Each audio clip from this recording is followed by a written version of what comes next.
I, a 29-year-old male, and Erica, a 27-year-old female, had been in a relationship for 2 years and got engaged 4 months ago. After our engagement, Erica moved into my house, and we split the expenses in a way that I covered the mortgage while she took care of utilities, groceries, and household items. We planned to add her to the house's ownership after our marriage to ensure she had equity in it. Erica's best friend, Leah, who is also 27, has been her friend since high school. I haven't particularly liked Leah, but I've always been polite because I know she'll be a part of our lives. However, my issue with Leah is that she often acts like my home is hers. For instance, she frequently brings her rather troublesome boyfriend over. Additionally, she tends to speak to me disrespectfully in my own house, as if she and Erica co-own it. One day, I discovered that some of my tools were missing from my garage, and upon checking my security camera, I found that Leah and her boyfriend had taken them when they were with Erica. When I asked Erica about it, she claimed they were just borrowing the tools and would return them. It took multiple reminders to finally get them back weeks later. I also have a valuable wine and liquor collection. One Friday evening when I was working late, I heard clinking bottles, and I found Leah behind my bar. She claimed Erica said it was okay to borrow a bottle for her party and that she pay for it. I told her it was not okay and asked her to leave. When I discussed this with Erica, she couldn't recall authorizing Leah to take a bottle. At this point, I expressed my discomfort with Leah being in my house. Erica understood, but she didn't take my concerns seriously. The last straw was when I couldn't find my golf clubs, which are a significant investment for me. I reviewed the security camera footage and discovered that Leah had used my garage code to take them. I lost my temper, called Erica, and insisted she get my clubs back immediately.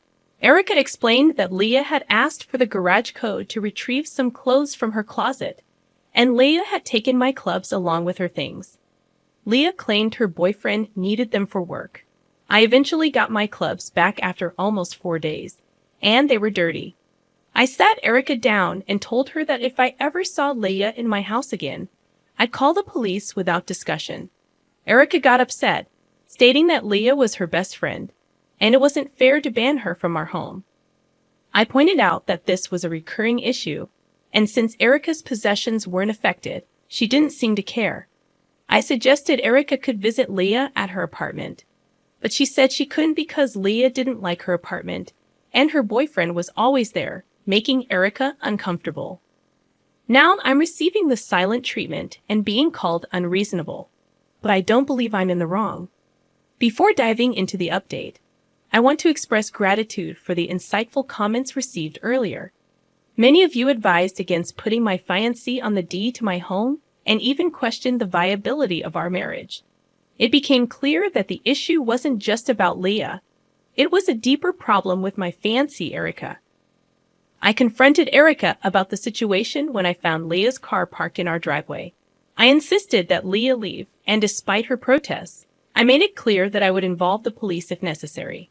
Erica, in her attempt to defend Leah, couldn't sway my decision. I sat her down and showed her this post. After reading through the comments for 20 minutes, Erica's response indicated she didn't grasp the gravity of our situation. That was my breaking point. I asked Erica to hold out her hand, removed the engagement ring, and ended our relationship. She pleaded, apologizing and promising to sever ties with Leah, but I couldn't ignore the fundamental lack of trust I felt toward her.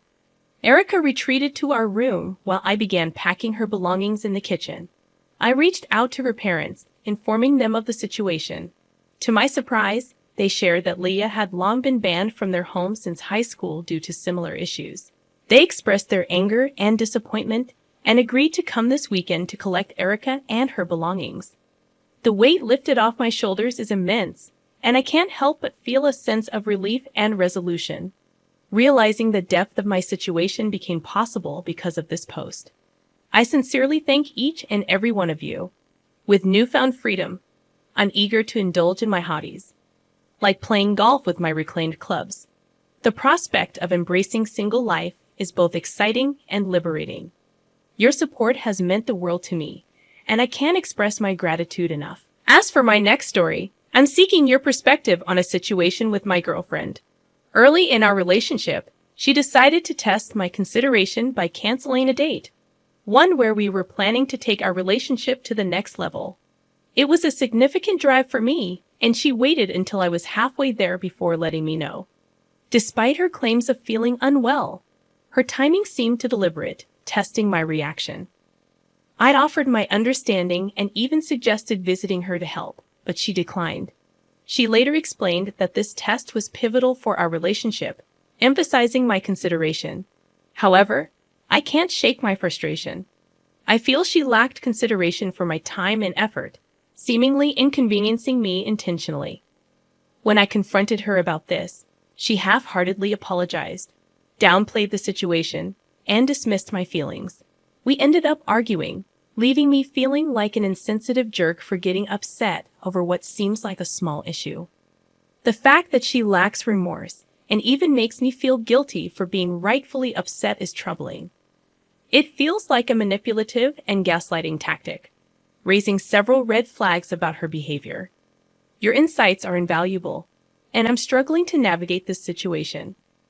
I've come to realize that you're absolutely right. I seem to be dating another version of my ex. It's disheartening when the person who should be administering the relationship test fails so miserably at it themselves. What's even worse is their inability to consider the possibility that the other person might be dissatisfied with their behavior. She should have kept her little test to herself. Your conduct on that day was appropriate and considerate. Kudos to you for handling it well. Now, moving forward, you might find yourself questioning every situation, wondering if it's a test. And frankly, it might be. It's crucial to have a discussion about this. It's not a minor issue to be upset about. Your concerns are valid, and addressing them is essential. As for the next story, titled, "Am I the a-hole for buying a door for my son behind my husband's back?" I must say your husband's behavior is incredibly controlling and frankly scary. It's deeply concerning that he believes your son shouldn't have a door to his room until he's 18, essentially denying him any privacy. I understand your perspective. Teens deserve some freedom and privacy within reason. It's not just about personal space, it's also a matter of safety. Without a proper door, your son is at risk in case of emergencies like a fire. If a fire were to break out, he would have no barrier to prevent smoke and flames from entering his room, putting his safety in jeopardy.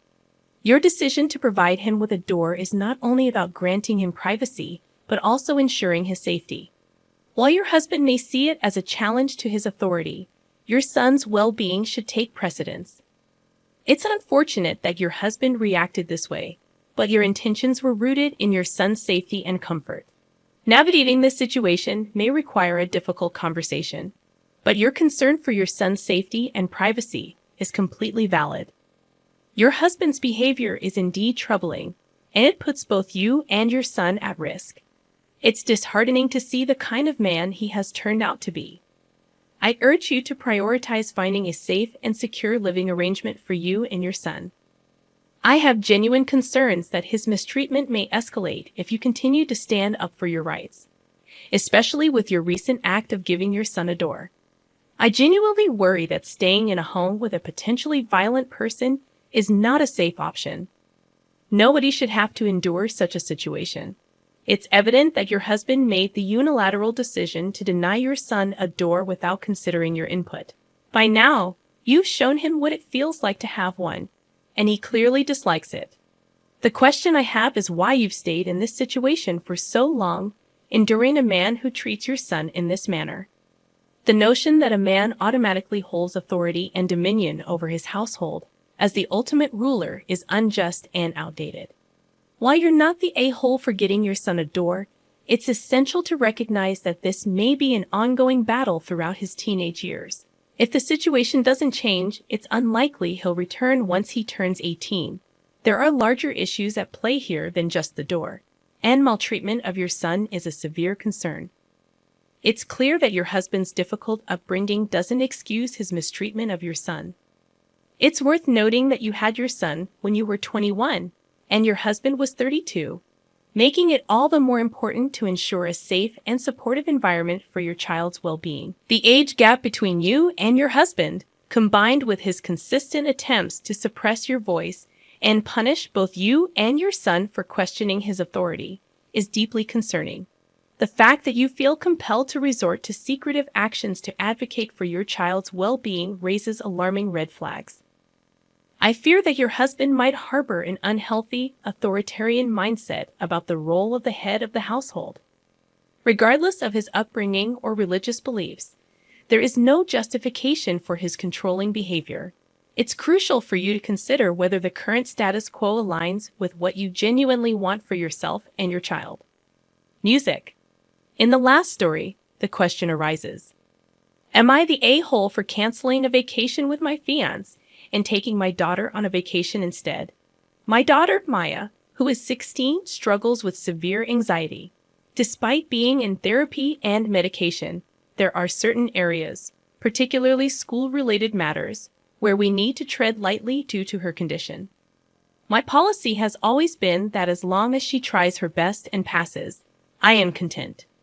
My fiancé, however, has been pressuring Maya to work harder and achieve better grades, suggesting she aim for straight A's to get into a good college. I've consistently shut down these demands, stating that her current grades are suitable for her plans to attend community college and then transfer to a local state school. Here's the issue. My fiancé made a secret deal with Maya behind my back. He promised her a trip to Disneyland if she managed to achieve straight A's this semester, withholding it if she received a B. Maya, eager to experience Disneyland, kept this pact hidden from me. Over time, I noticed her growing stress, attributing it to the challenges of her junior year. However, last week, she finally broke down, revealing the deal she had made with my fiancé. I was furious upon learning this. Seeing the toll it had taken on her, I canceled the hotel reservation for the ski trip my fiancé, Maya, and I were planning. Instead, I booked a last-minute trip for Maya and me to Disneyland and Universal Studios this week. Maya has been in a fragile state, experiencing panic attacks and stress-induced sickness, so I prioritized her well-being over the initially planned vacation. Maya truly deserves this trip after all her hard work this year. However, my fiancé is expecting me to cover half of the cancellation fees and activities that can be refunded. We got into a heated argument, and we're currently not speaking. Deep down, I know this relationship is over, but I wanted to confirm if I was in the wrong here. I understand what he might have intended to do, but this was clearly not the way. He undid all the progress Maya achieved through therapy and ended up hurting her more than helping her. Besides, what does he expect her to do if she gets into a good school? Stress her even more with a demanding university environment? It's all messed up. I appreciate your support for my decision to stand up for my daughter. I'm looking forward to enjoying this trip with her and having a wonderful mother-daughter experience. Regarding her education, I agree that starting at a community college for 2 years is a smart and more supportive approach, especially considering her struggles with anxiety, which she is still working to control. Your point about my fiancé manipulating my daughter and convincing her to keep secrets from me is alarming. His actions endangered her mental and physical health, all for his misguided belief in what he thinks is the only path to success. His manipulation could have had dangerous consequences, and I now see it as a pattern in his relationship with her, establishing that it's acceptable to do things behind my back if it benefits him. As for the fees, the more I reflect on it, the more I feel it should be his responsibility to pay for them. He manipulated everyone involved, including me, and I shouldn't be responsible for the financial repercussions of his actions.